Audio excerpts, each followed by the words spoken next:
Madame, mademoiselle, monsieur, bonjour et bienvenue dans ce magazine où nous poursuivons notre découverte de l'œuvre de Saint Luc. Et pour en parler, je suis heureux de retrouver Odile Flichy. Odile Flichy, bonjour. Bonjour. Vous êtes enseignante émérite du Centre Sèvres de Paris. Vous avez publié La figure de Paul dans les Actes des Apôtres aux éditions du Cerf et le cahier évangile numéro 114 sur l'œuvre de Luc. Vous avez abordé dans l'émission précédente la question d'un premier voyage, mais vous annonciez que Paul a fait plusieurs voyages, me semble-t-il. Oui, ce qu'on appelle les voyages missionnaires de Paul. Luc retrace l'ensemble des voyages missionnaires, c'est-à-dire de montrer comment s'est rempli le programme que Jésus avait fixé au début des Actes, d'aller jusqu'aux extrémités de la terre. Alors toute la question est de savoir où est l'extrémité de la terre. Parce que les Actes se terminent à Rome, c'est un peu difficile d'imaginer Rome comme l'extrémité de la terre, puisqu'à l'époque c'était plutôt le centre du monde. Mais bon, on peut voir comment ça se passe. Alors donc, tout commence avec ce premier voyage, donc, qui amène donc, Barnabas et Saul, qui devient Paul, et leur première escale, c'est à Chypre. Et on n'oublie pas qu'ils sont partis en mission poussée par l'Esprit Saint. Ça c'est très important. Et donc ils vont dans les synagogues, à Salamine d'abord, et ensuite donc, sur l'île de Chypre. Et c'est à Paphos que Paul rencontre ce proconsul romain qui s'appelle Sergius Paulus, qui est accompagné de cet homme dont on a parlé, Élymas, Bar-Jésus, qui est moitié juif, moitié on ne sait pas trop quoi, moitié prophète. Enfin, il est présenté d'une manière, il est assez ambigu. Bon. Mais ce qui est intéressant, c'est que Sergius Paulus, c'est la figure de l'élite romaine. C'est un officier. Bon. Et le texte dit c'est un homme intelligent qui demande à entendre Paul. Voilà. Alors c'est intéressant de voir qu'il est présenté comme un homme intelligent. Donc Paul lui parle, réduit à néant Élymas, et à ce moment-là, le proconsul est impressionné. Ça dit simplement il était impressionné par le message de Paul. Comme si le premier contact avec l'élite romaine païenne, c'était une attirance, enfin ils ont envie d'entendre, mais on ne sait pas encore ce que ça va donner après. Mais voilà. Et alors, on est où dans on est au chapitre 14, je vais vous dire des choses un peu plus précises, au chapitre 13, et c'est le chapitre 13 au verset 4, et ça se termine au verset 12. Quand il eut vu ce qui se passait, le proconsul devint croyant, car la doctrine du Seigneur l'avait vivement impressionné. Donc vous voyez le doute, il devient croyant parce qu'il est impressionné. Qu'est-ce que ça veut dire être impressionné? On reste. En tout cas, voilà.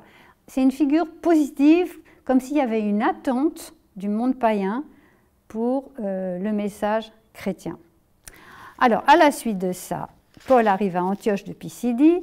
C'est là qu'il va à la synagogue, qu'il est invité à prononcer une homélie, ou enfin à s'adresser aux gens qui sont là. Très important, c'est le premier contact avec la diaspora juive, c'est-à-dire qu'on n'est plus à Jérusalem, on est à Antioche de Pisidie, donc en Asie, et c'est donc du judaïsme qu'on appelle de la diaspora. Or, ce judaïsme-là, ces juifs, avec eux dans la synagogue, il y a donc ce qu'on appelle des craignants Dieu, c'est-à-dire des gens qui ne sont pas nés juifs. Et Paul s'adresse à l'ensemble en faisant comme si tout le monde, enfin en englobant tout le monde dans le message qu'il a à délivrer de la part de Dieu. Et à la sortie de cette... alors, c'est toujours au chapitre 13, le discours de Paul à Antioche de Pisidie, que je ne me trompe pas, et à ce moment-là, il a cette phrase extraordinaire qui est directement sortie, on a l'impression d'une lettre de Paul. C'est un des premiers... C'est un des rares moments où on a l'impression que Luc a lu les lettres de Paul, alors qu'il ne parle jamais que Paul écrit des lettres. Et Paul dit aux Juifs d'Antioche de Pisidie, « Sachez-le donc, frères, c'est grâce à lui, c'est-à-dire le ressuscité, que vous vient l'annonce du pardon des péchés, et cette justification que vous n'avez pas pu trouver dans la loi de Moïse, c'est en lui qu'elle est pleinement accordée à tout homme qui croit. Ça, c'est quand même, Daniel Margora dit une météorite, hein, quelque chose qui, boum, tombe. Et à la sortie, on pria instamment Paul et Barnabas de reparler du même sujet. Donc, ce qui est étonnant, c'est qu'on a l'impression que c'est bien reçu. Alors, 8 jours après, ils reviennent, cette fois dans toute la ville, et là, ça se passe mal. Probablement parce qu'il y a eu plus de païens qui n'étaient pas dans la synagogue. Enfin bref, ça se passe mal. Du coup, ils vont plus loin et leur voyage continue. Et ce voyage se termine à Lystre, en Lycaonie. Et ce qui est étonnant, c'est que, alors que ça a commencé par l'élite romaine, on rencontre le petit peuple lycaonien superstitieux qui croit que ce sont des dieux incarnés en homme, qui préparent un sacrifice de taureau. Et donc Paul et Barnabé sont obligés de dire non, non, non, on est des hommes comme vous. Et voilà. Et qui proclament encore. Alors là, ils essayent de dire que c'est le Dieu de la création. Enfin, ils n'en sont pas à proclamer Jésus-Christ, mais ils essayent de dire qu'ils ne sont pas des dieux. Voilà. Alors ça, c'est le premier voyage. C'est pour ça que je dis que c'est programmatique, parce que ça veut dire qu'ils ont touché l'ensemble de l'échelle sociale, juifs et païens, avec des gens qui acceptent et des gens qui sont hostiles, qui les chassent. Voilà. Alors après, deuxième voyage, une fois qu'ils sont revenus à Antioche, ils racontent ce qui s'est passé à la communauté, et puis ils repartent, et Paul décide de revisiter toutes les villes qu'il avait évangélisées dans son premier voyage. Donc il repasse partout, et cette fois, ce voyage, il le fait avec Timothée comme collaborateur. Pourquoi? Oui, mais je ne vais pas rentrer dans trop de détails, mais il était parti avec Jean-Marc, mais ce Jean-Marc n'a pas voulu venir revisiter les villes, donc il n'en veut plus. Il se fâche avec Barnabé, et il repart avec Timothée. Voilà. Bon, alors il revisite, et c'est alors là que l'Esprit Saint reprend la direction des opérations, parce que Paul a une vision, et l'Esprit lui demande d'aller en Grèce, chez les Macédoniens.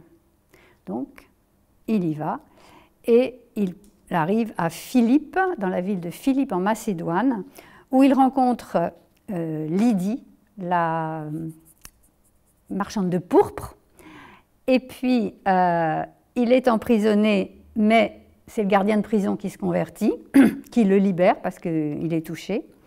Il continue à Thessalonique, et chaque fois, on a le même schéma.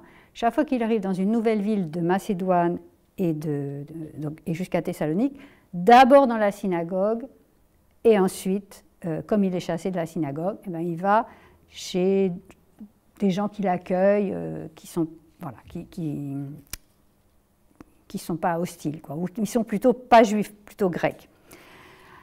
Un grand moment de ce deuxième voyage, c'est l'arrivée de Paul à Athènes, où là, il est confronté, il est sur le forum, et il parle, et alors les Athéniens le prennent pour un prédicateur de divinité, parce qu'il y avait toutes sortes de marchés, et il l'emmène dans ce tribunal où il y a la quintessence des philosophes antiques, enfin Luc le présente comme ça, et à l'Aréopage, et il lui demande, les Grecs lui demandent, les Athéniens lui demandent d'expliquer son message que les gens ne comprennent pas. Et là, Paul a un grand discours, acte 17, qu'il faut vraiment lire, c'est magnifique, et où on a vraiment là la réalisation concrète de comment Paul savait inculturer son message pour parler aux gens avec un vocabulaire qu'ils puissent entendre. Il ne leur parle pas de Jésus tout de suite, il leur parle du Dieu créateur, il reprend le langage des philosophes pour arriver à la fin à cet homme que Dieu a ressuscité. Et là encore, un certain nombre de gens le suivent, et on dit toujours que c'était un échec. Mais si on regarde la fin de Acte 17, et qu'on pense à ce schéma où toujours certains écoutent et pas d'autres, parce que comme il termine en disant « Il a ressuscité cet homme d'entre les morts ». Au mot de résurrection des morts, les uns se moquaient, D'autres déclarèrent « nous t'entendrons là-dessus une autre fois ». Et on a tendance à interpréter ce « nous t'entendrons là-dessus une autre fois », c'est-à-dire au calende grec ou jamais. Mais certains pourtant s'étaient attachés à lui et étaient devenus croyants. Parmi eux, il y avait Denis l'Aréopagite, une femme nommée Damaris et d'autres encore. Ce qui veut dire que le succès d'une prédication n'étant pas au nombre de gens qui se font baptiser, mettons, je trouve que ce n'est pas un échec total, cette prédication, puisque, d'accord, elle n'a pas convaincu tout le monde, mais elle a porté. Alors, autres épisodes après Athènes, il y a encore Corinthe. À Corinthe, Paul reste pareil, la synagogue, après la maison de Titus, d'un Romain, ou d'un Grec plutôt. Et puis une dernière étape, qui est peut-être un troisième voyage, on ne sait pas trop, mais c'est, disons, dans la foulée, il passe 3 ans à Éphèse, dans la ville d'Éphèse. Et c'est là, à Éphèse, où il enseigne à la synagogue et dans une école grecque, une école de Tyrannos.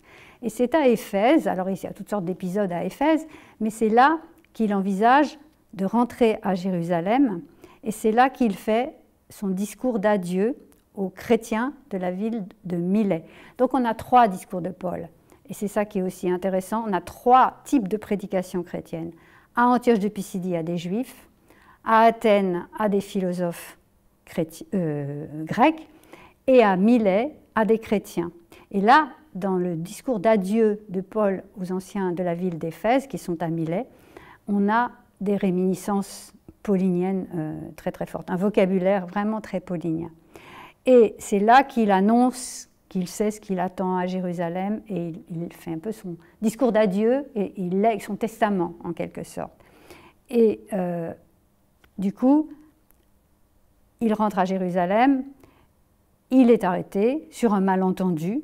Luc vraiment montre bien qu'on croit qu'il a fait rentrer un païen dans le temple en disant que c'était un malentendu. Et là, il est arrêté, il suit son procès, mais il s'arrange pour que ce procès lui soit une occasion de continuer à proclamer. Et même dans ses discours de défense, il proclame le ressuscité. Odile Fléchy, merci beaucoup. Nous arrivons au terme de cette émission. Au nom de toute l'équipe qui l'a préparée, il ne me reste qu'à vous souhaiter une excellente journée. À très bientôt.